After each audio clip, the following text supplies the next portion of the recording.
No one knew better than myself what that sound meant.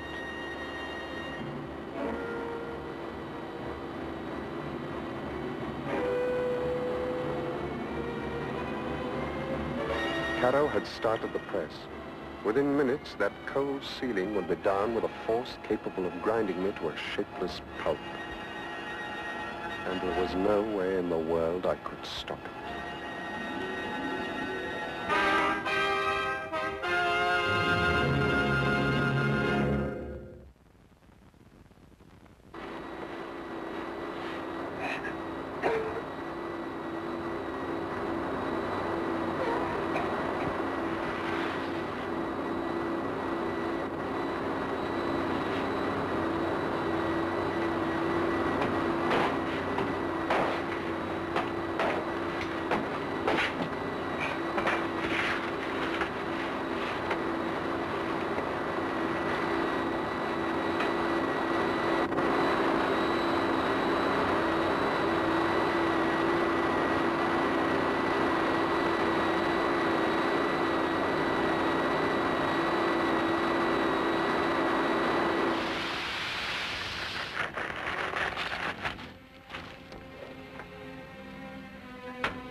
You will come with me.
What is this?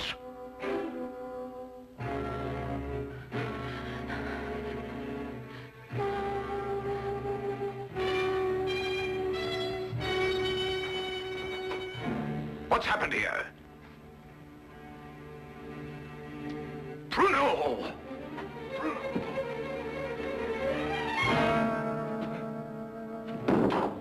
No. No.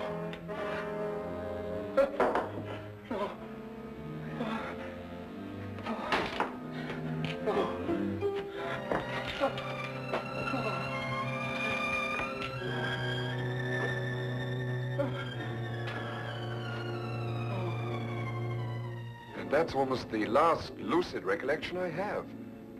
I remember carrying her outside and plunging ahead into the darkness. Then you have no memory of going through the woods? Almost none.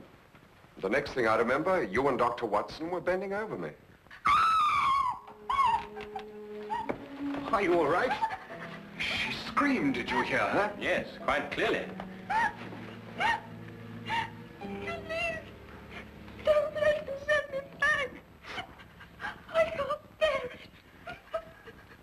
There now. Brandy, Holmes, will you? There. That's right. You'll be all right. Here, drink this, will you?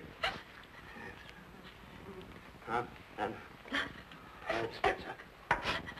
Now, tell me, do you know this gentleman? Yes, Mr. Hatherley. Oh, you can speak.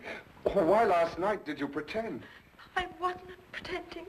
I've been unable to speak for a year. Excuse me, Miss, Connors. Ruth Connors. Miss Connors. I gather that the events of last night gave you a shock, rather like a shock you received a year ago. Yes. When I saw the gun in Colonel Stark's hand, and it was pointed directly at me, a year ago, another young man visited us to fix the hydraulic press. I see. What do you know about this other young man?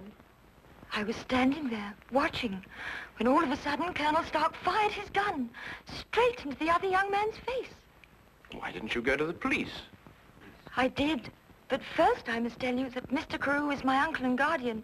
He's my only living relation. And when I witnessed the murder, he fell upon me, repeating over and over, "You must never say a word. You must never say a word." But the first opportunity I had, I ran to the police. What did they do? Nothing. Because from that moment to this, I've been unable to utter a sound or speak a word. It was as though my throat was frozen up. Incredible. I have heard of this before. The worst of it was, my uncle learnt of my attempt to inform on him and had me committed to Bedlam. The insane asylum? I spent 6 long months there, 6 horrible, unforgettable months before they released me in his custody. After that, he forced me to do his bidding by threatening to send me back. Send me back to school was the expression he used. Why, that's horrible. Very. And I think it's time we called in our old friend, Inspector Lestrade. If only to deal with this man, Carew. You're not forgetting Stark, are you? Oh, I expect we'll find his remains, Watson. The loss of his medicine undoubtedly saved England the cost of executing him. Well, come along.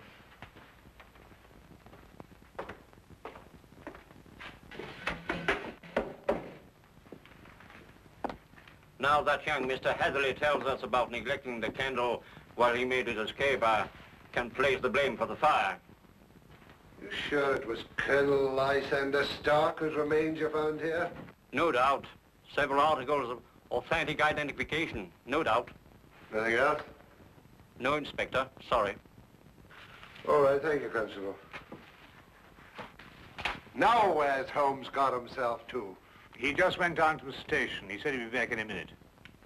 Look here, if Holmes thinks he can do... I'm sorry to keep you all waiting. Well, everything's settled, Lestrade? About as settled as it's likely to be. Stark's dead. Carew's escaped. The only thing now is to go back to London and put out an alarm for him. Oh, dear. Now, tell me, what about the money? What money? Well, you know, the money they were making, the counterfeit. Have you found any? Well, no. Oh, I suppose Carew took it with him. Well, the man would have to be pretty desperate indeed to even bother with real money, let alone counterfeit. What are you suggesting, Holmes? Miss Connors, the only carriage used here is the carriage that Mr. Hatherley rode in. Is that right? Why, yes, I think so. I see. And that carriage has been in the livery stable since last night. Thanks to an obliging constable, I found one of Mr. Carew's footprints. But there was no trail of similar prints leading away from the house. Mark you, I didn't imagine that he would try and make his escape on foot. How did he get away then? He didn't, my dear fellow. He's still in this house, hiding somewhere. What? Mr. Holmes, there's a cellar where... I examined that cellar myself. No, I mean the special cave they dug under the house to hide the money. And there must be an entrance from the house itself. Well, I wasn't permitted to know exactly where, but I'm sure it was in this room somewhere. Thank you. Well, let's try and see, shall we? I beg your pardon.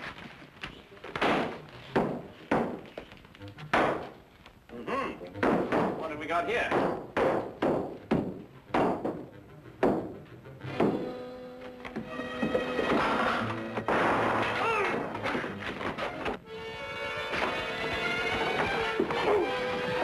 Ah, very neat, Watson. Oh, there wasn't anything to it. Now then, what have we got here? Oh, just nicked me, Doctor. Nothing serious. Well, we'll have a look at it anyway. Hold on. Some of you may lend a hand in here. That's that. I don't believe you'll have any more trouble with Mr. Carew. This has been a nasty business all round. I've lost my £50 fee, been roughed up, but it could have been worse, I suppose. A good deal worse, my friend. For example, I believe this is yours. Mine. Yes. What is it? Your shoe, I believe. I recovered it from the press. Yes, it makes one think, doesn't it? Well, Watson, you were quite right. A day in the country can be quite relaxing.